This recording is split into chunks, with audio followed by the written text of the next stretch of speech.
বন্ধু স্বজন আত্মীয় পরিজন পরিয়ে তোমার নতুন কাফন, বন্ধু স্বজন আত্মীয় পরিজন পরিয়ে তোমার নতুন কাফন নিয়ে যাবে ওই কবরে, থাকবে না কেউ আপন।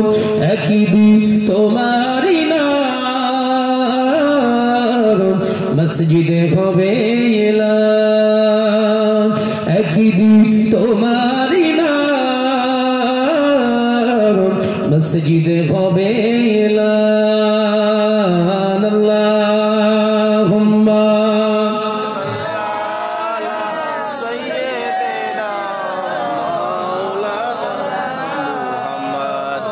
وعلى آل سيدنا مولانا محمد। টাকা কড়ি গাড়ি বাড়ি থাকবে না কেউ সঙ্গে তোমার, টাকা কড়ি গাড়ি বাড়ি থাকবে না কেউ সঙ্গে তোমার, থাকবে সেদিন সঙ্গী হয়ে নূর নবীর সুন্নাত।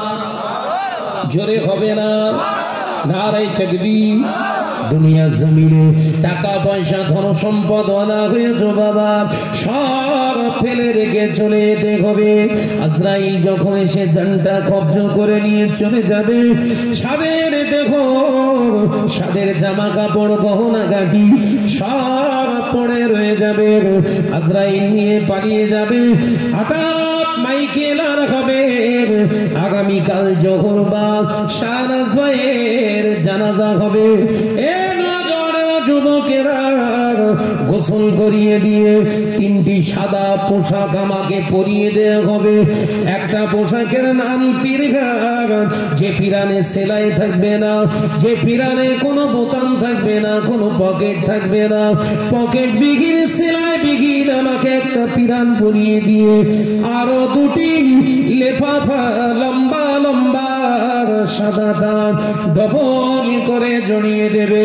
তিন জায়গায় বেঁধে দেওয়া হবে, তিন জায়গায় কাপড়ের সুতা দিয়ে বেঁধে দেওয়া হবে। ওটাও থাকবে সাদা কাপড়ের কাপড় পরিয়ে যখন আমার লাশটাকে এমনি করে খাটিয়ার উপরে শয়ন করিয়ে রাখবে বাবা, ওই সময় ভালোবাসার মানুষগুলো হাজির হয়ে যাবে। হাজার হাজার মানুষগুলো পাগলের মতো কাঁদতে কাঁদতে বলবে, দেখ শাহনাজ ভাইকে আমরা ছেলে গোয়ালিয়ায় দেখেছিলাম, কত কালারফুল লেবাস পরে স্টেজ ওয়াজ নসিহত করতে উঠেছে। ভাই আজকে অসহায় হয়ে গিয়েছে, ভাইয়ের গায়ে আজকে সাদা ধান সাদা কাপড় জড়ানো। চল জন্মের মতো একবার শেষ বিদায় দেখে নেই, আর দেখা হবে না। ভালোবাসার মানুষগুলো অশ্রুসিক্ত নয়নে চোখ বড় পানি নিয়ে আবেদন করবে, একবার জন্মের মতো মুখটা দেখান দেখেনি।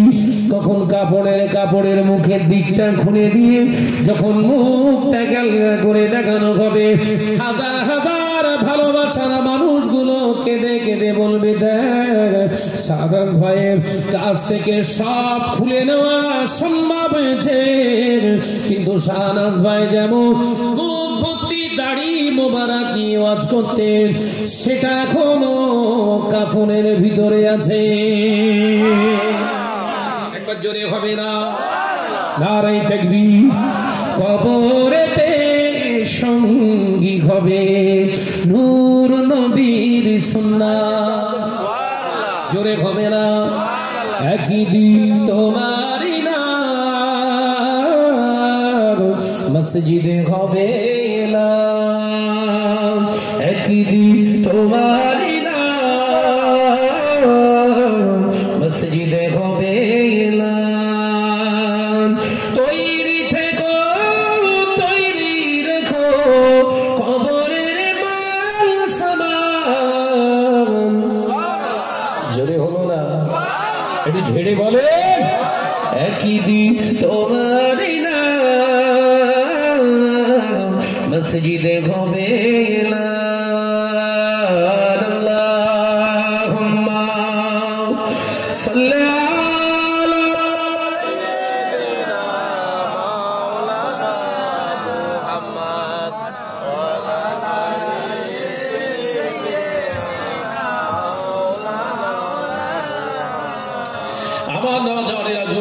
ছেলেরা বাচ্চারা পর্দানাসীনা আমার স্নেহা গর্ভধারিণী জনন্দুখিনী মা বোনেরা, আমি আপনাদের বোঝাতে চেয়েছিলাম যেটা, তাহলে শরিয়াত আগে মানুষ শরিয়াতকে সঠিকভাবে মূল্যায়ন করা শিখুন। বিশ্বনবী বললেন হারাম দেহের ভিতরে ঢুকে যাবার কারণে প্রথম নম্বর কি উঠে যাবে? খাউফিল্লাহ, আল্লাহর ভয়। দ্বিতীয় নম্বর আহাব্বায়ে রাসূল, রাসূলের মহাব্বত। তৃতীয় নম্বর হায়া, লজ্জা, লজ্জা। আর এই তিনটে আর আছে? তাহলে কিয়ামত দূরে না কাছে? বিশ্বনবী বললেন 70টা কিয়ামতের আলামতের লক্ষণ হবে, 70টা সিম্পটম দিয়ে গেলেন নবী। প্রথম নম্বর বললেন কি? সমাজ থেকে আমানত উঠে যাবে। আমানতদারদের কাছ থেকে আর আমানত খুঁজে পাওয়া যাবে না। আমানত উঠেছে না উঠেনি? বিশ্বাসের আমানত আছে? কথা বলছেন না। শিক্ষককে রেখেছেন, হুজুরকে দিয়েছেন, বউকে, ঘরের মেয়েকে পড়াশোনা করানোর জন্য কোরআন শরীফ। কি শিখবে? কোরআন শরীফ। কত বড় আমানত লাগিয়ে দিয়েছেন হাফেজ সাহেব হুজুরকে। মাইন্ডে নেবেন না, হাকিকাত বলছি। পড়াচ্ছেন যুবতী মেয়ে, হঠাৎ করে খারাপ উক্তি, খারাপ ইঙ্গিত, হাফেজ সাহেব থেকে মেয়ে পেয়ে গেছে। এই কথা বলছেন কেন? দাদা হুজুর কেন নিষেধ করেছিল বোঝা গেছে? ছিল হুজুর, হয়ে গেছে বর। হ্যাঁ, এই কথা বলছেন কেন?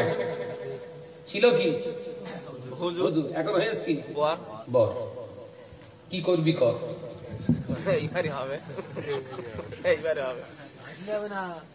মাথার ভিতরে ঢোকাও। পাখাও মারতে আসিনি, পাখাও মারতে আসিনি। ঘরের মেয়েদের কোরআন শরীফ, হাদিস শরীফ শেখাবেন। বাংলা কিতাব পাওয়া যাচ্ছে, এনে দেবেন, একা একা পড়। কোরআন শরীফ শেখাবেন। এলাকায় অনেক মহিলা মা বোন রয়েছে, তাদের দিয়ে কোরআন শরীফ পড়াবো। পুরুষদের সম্মুখে বসিয়ে কোরআন শরীফ শেখাবেন না। এক এক হরফে 10টা নেকির জায়গায় 10টা গুনাহ হবে। নতুন নতুন লিখতেছ না এসব? কোন হুজুররা করে এসব? ওই টেনশন যদি দাওয়াত না দেয়, কিন্তু ওসব টেনশন শাহনাজের ভিতরে নেই। কারণ কালকে বাঁচবো এই গ্যারান্টি নিয়ে আবার আগামী বছর মাথায় ঢোকে না কথা। কালকে পর্যন্ত বাঁচবো এই গ্যারান্টি কার্ড আছে না? স্বাস্থ্য সাথী বেরিয়েছে, কন্যাশ্রী বেরিয়েছে, যুবশ্রী বেরিয়েছে, বলেন খাদ্য সাথী বেরিয়েছে, তারপরে যুবশ্রী, রূপশ্রী, কন্যাশ্রী, যত শ্রী আছে, আধার কার্ড, প্যান কার্ড, শুধু জাঙ্গিয়াটা বেরোয়নি। হ্যাঁ, ওইটা বাদ রয়েছে। কিষান কি একটা বেরিয়েছে, সব বেরিয়েছে। তো ওই মন্ত্রী মহোদয়দেরকে বলেন একটা হায়াতের কার্ড দিতে। হ্যাঁ, ওর উপর অত ভরসা কেন তোমার? বললি শাবাশ খারাপ। বেঈমান নেতা, হারাম খদ্দের উপরে এত বিশ্বাস তোমার। দাদা আছে, টেনশন নেই, স্যার ফোন করলেই চলে আসবে। দাদা দাদা দাদা দাদা, রাত 2:30টার সময় বলছে ওঠ। কি ব্যাপার? না চ, থানায় যেতে হবে। দাঁড়ান আমি একটু কথা বলিনি। অমনি করে দাদার ফোনে ফোন করলি বোধহয়, দাদা বলে দিলি এক চান্সে বেঁচে যাবো। দাদার ফোন নাম্বারে ফোন লাগিয়েছে, দাদা বলতে আমি গাড়িতে বসে রয়েছি, তুই আয়। তার মানে দাদাই কল করে নিয়ে এসছে পুলিশকে। দাদা এবার করবে কাদা। কেন? দাদার সুবিধায় কথা বলতে পারেন। দাদা যেটা চেয়েছিল আপনি তাতে সম্মতি দেননি, ওটাই হলো আপনার দণ্ডনীয় অপরাধ। যে দাদার উপর ডিফেন্ড করেছিলেন, ওই দাদা এবার তোমার ছেলে চটকে কাদা তৈরি করবে। একবার আল্লাহর উপরে বিশ্বাস স্থাপন করে, ভরসা রেখে দেন, আল্লাহকে বলে মেনে নেন। এই নওজোয়ানেরা, ওটা ফিলিস্তিনের মুসলমানেরা করেছে, ওটা ফিলিস্তিনের মুসলমানরা করেছে, ওটা গাজার মুসলমানরা দেখিয়ে দিচ্ছে। দুনিয়ার তামাম পৃথিবীতে 57টা মুসলিম রাষ্ট্রনায়ক আমাদের পাশে থাকার না থাক, তাম পৃথিবী 224টা রাষ্ট্রনায়ক আছে, তারা যদি আমার পাশে না থাকার না থাক, আমরা মুজাহিদে ইসলামের সৈন্য এই ফিলিস্তিনের জমিনে, গাজার জমিনে আল্লাহর ঘর মসজিদুল আকসাকে রক্ষা করার জন্য আমরা 40,000 সৈন্য, 7 লক্ষ সৈন্যকে হারিয়ে দিতে পারবো ইনশাআল্লাহ। ওটা ওদের ভিতরে আছে, আমাদের ভিতরে। কারণ গাজায় সুদ নিষিদ্ধ, ফিলিস্তিনে সুদ নিষিদ্ধ, জেনা ব্যভিচার নিষিদ্ধ, গান বাজনা নিষিদ্ধ, ওপেনলি ড্যান্স নিষিদ্ধ। সেখানে গুলি করে ঝাঁঝরা করে শেষ করে দেবে। আর তোমার আমার বিবি তো সব খাটের ওপর স্বামী স্ত্রী শুয়ে রয়েছে, কেউ কারোর দিকে ফেরে না, সময় নেই, কথা বলে না, তো ওদের মনে লেগে গেছে বোধহয়। হ্যাঁ হ্যাঁ, কেউ কারোর দিকে আর ফেরে না। এরকম একটা করে সব স্বামী হাতে রয়েছে, যে যার সে সব কাছে কথা বলছেন না কেন, শুধু উপরে ঠেলতে।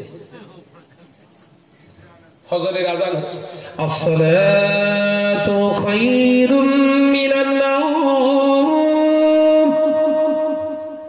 ভাবি ওর গড়াচ্ছে, আযান শুনেছে, শয়তানের বলছে আর দরকার নেই, ঘুরবো। গড়িয়ে গড়িয়ে গড়িয়ে গড়িয়ে সেই 6 ফুট থেকে ঘুরে ঘুরে ঘুরে ঘুরে ঠিক 1 ফুটে চলে এসছে। 6 ফুট বাই 7 ফুট খাট, এমাতো মতো শুয়েছিল। তো যেই আযান শুনেছে, শয়তানের লাথি মারতে মারতে ভাবির গড়াতে গড়াতে গড়াতে ঠ্যাং, একটা ঠ্যাং ঘাড়ের উপর তুলে দিয়েছে ভাই দিয়ে। এবার মেসেজ করতে দুজনা, এই কথা বলছে না কেন? ঘুম মানে কি, একে ঘুমে সকাল 8টা। ওই জন্য বাচ্চা যে কটা হচ্ছে সব আঁটুল বাটুল তৈরি হচ্ছে, কথা বলে না। কি বাচ্চা হচ্ছে? আঁটুল বাটুল যে কটা হচ্ছে, ওদের চাউনি দেখলি মনে হয় 1 নম্বরের হাইব্রিড। কথা বলছেন না কেন? এই টুকানি বাচ্চার তাকায় দেখলে মনে হচ্ছে ওই শেষ করবে দুনিয়া, সব দাজ্জালের সৈনিক। এই নজওয়ানেরা, যুবকেরা, ছেলেরা, বাচ্চারা, পর্দানা ছিনা মা বোনেরা, রাগ করবেন না। পেটের সন্তানটা ভালো হবে, আপনার আদর্শের কারণে আপনার পেটের সন্তানটা নষ্ট হয়ে যাবে, আপনার ক্যারেক্টারের কারণে। ও নজওয়ান যুবকেরা, পর্দানা ছিনা মা বোনেরা, আলোচনা বুঝুন। আল্লাহর ওলি মুজাদ্দিদুজ্জামান আমিরুশ শরিয়া আলা হযরত বাবাজান হুজুর পীর কিবলা রাহমাতুল্লাহ আলাইহি, তিনিও একজন মায়ের সন্তান, হযরতে মুহাব্বাতুন নেসা রাহমাতুল্লাহ আলাইহা। হুজুর আমার মুজাদ্দিদুজ্জামানকে দুনিয়ার জমিনে শিক্ষা দেওয়ার জন্য তিনি ইংলিশ মিডিয়ামে, ইংরেজি স্কুলে মডেলে ছাত্রদের সঙ্গে ভর্তি করে দিলেন। ইংলিশ মিডিয়ামে ইংলিশ শিখবে আবু বকর, বড় বড় অফিসে চাকরি করবে, বিরাট আবু বকর এডুকেটেড হবে। এই লোকে দাদা হুজুরের আম্মাজান ভর্তি করে দিলে। একদিন দুদিন গেল, 3 দিনের দিন মুজাদ্দিদুজ্জামানের আম্মাজান বললেন, ও বাবা আবু বকর, ওই স্কুলে আর তুমি যেও না, ওই স্কুলে তুমি আর যেও না বাবা আবু বকর, ওই শিক্ষায় তোমাকে শিক্ষিত হতে হবে না বাবা, তুমি চলে যাও আল্লাহর কোরআন শেখার জন্য মাদ্রাসা। একবার জোরে হবে না?